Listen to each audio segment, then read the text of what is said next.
Сливи за смет. Един селянин намислил да ожени сина си за добро и работно момиче.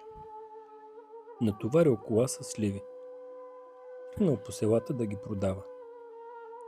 Айде, сливи за смет, сливи за смет, викал селянинът и карал колата по улиците. Разбързали се жени, моми, баби да метат къщите. Надпреварвали се кое повече смет да събере, повече сливи да вземе. Една носи цял чувал, друга крина, трета престилка пълна със смет. Носят и се хвалят.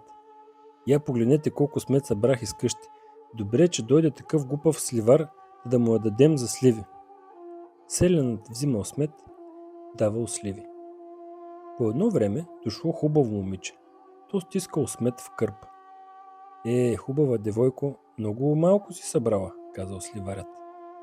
За толкова смет какви сливи ще ти дам? Нямаме повече, чичко, никак нямаме. Тая смет не е от нашата къща. Дадоха ми я съседите, за дето им помагах да метат. Сливарят, като чул това, много се зарадвал. Такова чисто и работливо момиче, което не държи смет в къщи, ще бъде най-добрата къщовница за моя син, рекъл си той и го взел за снаха.